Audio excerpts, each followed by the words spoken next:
Hello friends, जैसा कि आप सभी जानते हैं आज क्लास 11th का बिजनेस हिस्ट्रीज का जो है कि पेपर हुआ है क्लास 11th का। तो आइए इसके 40 बहुत ही महत्वपूर्ण जो प्रश्न आज के एग्ज़ाम में आए हुए थे उनके आंसर की को देखते हैं फटाफट इस वीडियो में। और यदि आप चैनल पर नए हैं तो फटाफट चैनल को सब्सक्राइब कर लीजिए ऐसे ही आंसर की देखने के लिए मॉडल सेट और वीआई क्वेश्चन। तो मैंने ये जो बीएसटी का सेट है इसके अलावा अकाउंटेंसी के भी आंसर की को डाला हुआ है, तो यदि आपने उसको नहीं देखा है तो उसको भी फटाफट देख लीजिएगा। आइए चलिए हम लोग बात करते हैं इसकी। तो यहाँ पे देखिए फर्स्ट क्वेश्चन दिया हुआ है। फर्स्ट क्वेश्चन कह रहा है कि बिजनेस इज, तो बिजनेस क्या है? आर्ट है, साइंस है, बॉथ आर्ट एंड साइंस। तो बिजनेस जो है वो दोनों है, ठीक है, बॉथ ए एंड बी, यानी ये आर्ट भी है और साइंस भी है, ठीक है। हिंदी वाले को भी ये देख लीजिए, व्यवसाय है, व्यवसाय क्या है? व्यवसाय जो है कला भी है, विज्ञान भी है, यानी ऑप्शन थर्ड जो है ये आपका करेक्ट है। सेकंड क्वेश्चन कह रहा है the occupation in which people work for others and get remuneration in returns is. तो इसका सेकंड देख लीजिए। सेकंड का आइए हिंदी वाला देखते हैं हम लोग, हिंदी क्वेश्चन उसको देखते हैं। सेकंड क्वेश्चन कह रहा है कि वह क्रिया जिसमें लोग नियमित रूप से दूसरों के लिए कार्य करते हैं और बदले में पारिश्रमिक प्राप्त करते हैं वह कहलाती है।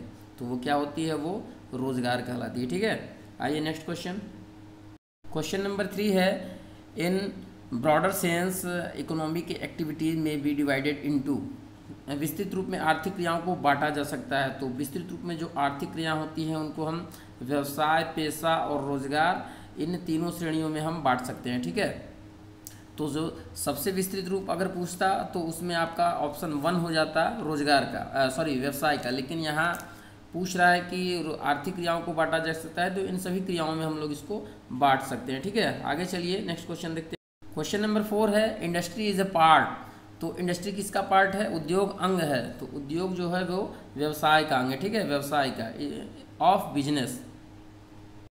क्वेश्चन नंबर 5 देखिए माइनिंग इज एन। तो माइनिंग क्या है? एक्सट्रैक्टिव इंडस्ट्री है, ठीक है। ऑप्शन सेकेंड जो है एक्सट्रैक्टिव इंडस्ट्री, यानी इसको हम लोग बोलते हैं हिंदी में निष्कर्षण उद्योग, ठीक है। ये जो ऑप्शन सेकेंड आपको दिख रहा है निष्कर्षण उद्योग, ये आपका सही हो जाएगा। आइए नेक्स्ट क्वेश्चन देखते हैं। क्वेश्चन नंबर 6 है आपका टेक्सटाइल इंडस्ट्री इज। तो जो टेक्सटाइल इंडस्ट्री है वो क्या है? प्रोसेसिंग है, ठीक है। प्रोसेसिंग इंडस्ट्री के अंतर्गत इसको हम लोग रखते हैं। तो जो कपड़ा उद्योग है वो प्रक्रियात्मक उद्योग है, ठीक है। कपड़ा उद्योग क्या है? ये प्रक्रियात्मक उद्योग के अंतर्गत आता है। क्वेश्चन नंबर 7 है which of the following has the widest scope. तो किसका जो क्षेत्र है व्यापक है? निम्न में से किसका क्षेत्र व्यापक है? तो जो सबसे व्यापक क्षेत्र होता है वो व्यवसाय का होता है, बिजनेस का, ठीक है। सबसे व्यापक क्षेत्र जो है बिजनेस का है। नेक्स्ट क्वेश्चन देखिए, question number 8 trade in which first import and then export is done is called. इसको बोलते हैं एंट्री पोर्ट ट्रेड, ठीक है। ऑप्शन थर्ड जो है वो आपका इसका करेक्ट है, यानी जिसको हम लोग हिंदी में पुनर्निर्यात कहते हैं। ये हिंदी वाला ऑप्शन है, प्रश्न है, इसको देख लीजिए आप लोग हिंदी वाले विद्यार्थी, जिसमें पहले आयात फिर निर्यात किया जाता है, ऐसे व्यापार को हम लोग पुनर्निर्यात कहते हैं, ठीक है। नेक्स्ट क्वेश्चन देखिए, question number 9 objective of business is. तो बिजनेस का ऑब्जेक्टिव क्या होता है? तो वो होता है आपका अर्निंग प्रॉफिट, ठीक है, लाभ कमाना होता है। और क्या है? प्रोवाइडिंग सर्विस, सेवा भी देना होता है। तो बहुत प्रॉफिट एंड सर्विस। तो ऑप्शन जो थर्ड है वो आपका करेक्ट है, 9 का थर्ड, ठीक है। हिंदी वाला सेक्शन देख लेते हैं। व्यवसाय का उद्देश्य है, तो व्यवसाय का जो उद्देश्य होता है वो लाभ और सेवा दोनों होता है। क्वेश्चन नंबर 10 कह रहा है कि the industry which provide support service और to other industry is known as. तो इसको हम लोग क्या बोलते हैं? जो उद्योग दूसरे उद्योग को सहायता करते हैं वे किस नाम से जाने जाते हैं? तो उनको हम लोग तृतीयक उद्योग के नाम से जानते हैं, ठीक है। तृतीयक उद्योग जो होता है सेवा उद्योग, उसको हम लोग टेरिटरी इंडस्ट्री के नाम से जानते हैं, ठीक है। तो ये क्वेश्चन कौन सा था? क्वेश्चन 10 था। 11 देखिए converting raw material into finished good creates. तो जो रॉ मटेरियल को गुड अच्छे मटेरियल में, यानी जो कच्चा माल है उसको निर्मित माल में बदलता है, तो इसको हम लोग क्या बोलेंगे? इसको हम लोग फॉर्म यूटिलिटी बोलेंगे ना, रूप उपयोगिता को हमने सृजित कर दिया। यहाँ पे देखिए हिंदी में दिया हुआ कच्चे माल को तैयार माल में परिवर्तित करना, सृजित करता है, तो ये हो जाएगा आपका रूप उपयोगिता। नेक्स्ट क्वेश्चन देखिए, question number 12 business risk is not likely to arise due to. तो जो बिजनेस रिस्क होता है उसको यहाँ देखिए हिंदी में दिया हुआ है व्यावसायिक जोखिम होने की संभावना नहीं होती है। तो किसकी वजह से नहीं होती है? तो ये आपका अच्छे प्रबंध की वजह से, ठीक है। क्वेश्चन नंबर 13 देखिए, scope of sole trading is, तो एकाकी व्यापार का कार्यक्षेत्र, जो एकाकी व्यापार का कार्यक्षेत्र होता है वो क्या होता है, लिमिटेड होता है। हिंदी वाले में भी देख लीजिए, इसका कार्यक्षेत्र जो होता है वो सीमित होता है। नेक्स्ट क्वेश्चन है क्वेश्चन नंबर 14 देखिए फटाफट, मैं फटाफट आंसर ही केवल आपको बता रहा हूँ, क्योंकि मैं जानता हूँ आंसर की आप ज़्यादा समय नहीं लगाएंगे, आपको केवल उत्तर चाहिए। तो उत्तर देखिए, the greatest difficulty of soul trader is, एकाकी व्यापार की सबसे बड़ी कठिनाई क्या है, तो इसकी सबसे बड़ी जो कठिनाई होती है लिमिटेड कैपिटल, ठीक है, सीमित जो इसकी पूंजी होती है, यही इसकी सबसे बड़ी समस्या होती है। क्वेश्चन नंबर 15 देखिए, एकाकी व्यापार की विशेषता निम्न में से क्या नहीं है, तो एकाकी व्यापार की विशेषता क्या नहीं है, तो ऑप्शन जो 4th है कि व्यवसाय का सीमित दायित्व, ठीक है, एकाकी व्यापार ये जो सभी हैं ये इसकी विशेषता हैं, तो सीमित दायित्व नहीं, एकाकी व्यापार का दायित्व जो असीमित होता है। क्वेश्चन नंबर 16 देखिए, a membership in joint Hindu family business is acquired, तो ये हो जाएगा आपका बाय बर्थ, यानी जन्म से ही जो है इसमें आपको सदस्यता मिल जाती है। संयुक्त हिंदू परिवार व्यवसाय में सदस्यता प्राप्त होती है तो जन्म से ही प्राप्त होती है, ठीक है। नेक्स्ट क्वेश्चन देखिए, क्वेश्चन नंबर 17 है। क्वेश्चन नंबर 17 कह रहा है अपने सदस्यों को आवासीय मकान उपयुक्त दरों पर उपलब्ध करवाता है, तो ये जो उपलब्ध करवाता है ये है गृह समिति, ठीक है। नेक्स्ट क्वेश्चन देखिए, साझेदारी व्यवसाय का पंजीयन कराना, तो ये क्या होता है, वॉलंटरी होता है, ठीक है, ऐच्छिक होता है, ये आपके इच्छा पर निर्भर करता है। क्वेश्चन नंबर 19 देखिए, इथिक्स आर इम्पोर्टेंट फॉर, तो नैतिकता किसके लिए आवश्यक होती है, तो नैतिकता जो है वर्कर के लिए, टॉप लेवल मैनेजर के लिए, मिडिल लेवल मैनेजर के लिए, यानी ऑल ऑफ दिस, ठीक है। इसका जो आंसर हो जाए नैतिकता किसके लिए आवश्यक होती है, तो नैतिकता सभी के लिए आवश्यक होती है, all of this. Question number 20 है, the minimum number of members in a cooperative society is, सहकारी समिति में सदस्यों की न्यूनतम संख्या होती है, तो कितनी होती है, न्यूनतम संख्या जो होती है वो 10 होती है सहकारी समिति में सदस्यों की, ठीक है। नेक्स्ट क्वेश्चन देखते हैं हम लोग, क्वेश्चन नंबर 21 है, what is the responsibility of business toward government, तो इनकी क्या उत्तरदायित्व होता है, तो 21 का ऑप्शन जो 4 है वो आपका सही है, यानी ऑल ऑफ दिस, ठीक है, ऑल ऑफ दिस। हिंदी में प्रश्न को देख लीजिए, व्यवसाय का सरकार के प्रति क्या उत्तरदायित्व होता है, तो इनमें से सभी होता है। नेक्स्ट क्वेश्चन देखिए, the objective of a company are specified, तो जो कंपनी का उद्देश्य होता है वो किसमें दिया हुआ होता है, तो दिया होता है by memorandum of association. Hindi में इस प्रश्न को देख लिए, कंपनी का उद्देश्य निर्मित होता है, तो जो कंपनी का उद्देश्य होता है वो किसमें निर्मित होता है, तो संस्थान के प्रलेख द्वारा। चूँकि हिंदी में देखिए पार्षद सीमा नियम नहीं लिखा हुआ है, तो बहुत सारे बच्चे मुझे लगता है इसमें कंफ्यूज होंगे, जो इंग्लिश वाला क्वेश्चन पढ़ा होगा उसके लिए ये आसान हो जाएगा। Which is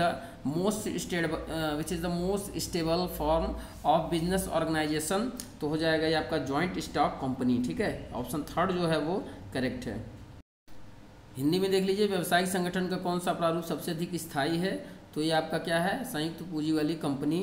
next question, question number 24, in which form of business organisation there is separation between ownership and control, ठीक है, तो यहाँ भी आपका जो आंसर होगा वो ऑप्शन 3 हो जाएगा, ज्वाइंट स्टॉक कंपनी।